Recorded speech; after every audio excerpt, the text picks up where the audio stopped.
They became one of the most powerful and wealthy organizations in medieval Europe. Then, almost overnight, a king ordered their arrest. Their members were tortured, their order was destroyed, and their legendary treasure seemed to disappear. But what really happened to the Knights Templar? For nearly 2 centuries, the Knights Templar were among the most powerful and mysterious organizations of the Middle Ages. Their story began around 1119, shortly after the First Crusade. At first, they were only a small group of warriors with a simple but dangerous mission: protect Christian pilgrims traveling through the Holy Land. The order established its headquarters in Jerusalem near the Temple Mount. That connection to the temple is where the name Templars came from. Members of the order took religious vows and lived under strict rules. But unlike ordinary monks, the Templars were trained warriors. They fought during the Crusades, defended castles, guarded important routes, and became known as some of the most disciplined soldiers of their time. Their influence grew quickly. Kings, nobles, and wealthy families donated land, money, farms, and property to the order. Within generations, the Templars controlled a vast network stretching across Europe and the Eastern Mediterranean. They were no longer simply warriors protecting pilgrims. They had become landowners, administrators, soldiers, and an organization connected to some of the most powerful people in Europe.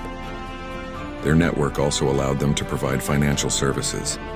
A traveler or noble could deposit money in one location and arrange access to funds somewhere else.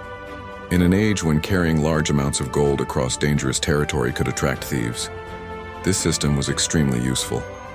It also made the Templars even more influential. But their power would eventually become part of their downfall. In 1291, the city of Acre fell, the last major Crusader stronghold in the Holy Land. With the loss of Acre, the Templars lost much of the original purpose that had justified their existence. And back in Europe, powerful enemies were beginning to look at them differently. One of those enemies was King Philip IV of France. Philip was facing serious financial problems and had significant debts. At the same time, the Templars were wealthy, powerful, and largely independent of royal authority. For a king trying to strengthen his control, such an organization could appear dangerous. Then came the event that transformed the Knights Templar into a legend.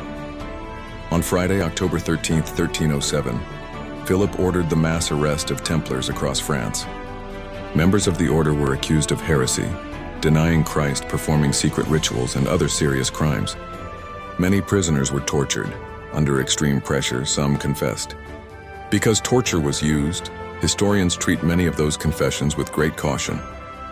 Were these accusations true, or were they simply a way to destroy an organization that had become too wealthy and too independent? The conflict eventually reached Pope Clement III. After years of investigations and intense political pressure, the Pope officially dissolved the Knights Templar in 1312. Much of their property was ordered to be transferred to another military order, the Knights Hospitaller, although what happened to Templar property varied from place to place. But one final chapter remained. Jacques de Molay, the last Grand Master of the Knights Templar, was still a prisoner. In 1314, he was executed by burning in Paris. An organization that had survived wars, crusades, and almost 2 centuries of history was gone. But its destruction created something even more powerful than the order itself: a legend. Stories began spreading about hidden Templar treasure, secret knowledge, surviving members, and underground organizations that supposedly continued operating after the official destruction of the order. There is no reliable historical evidence proving that a vast lost Templar treasure survived their destruction, but the mystery remains powerful because the fall of the order was so sudden.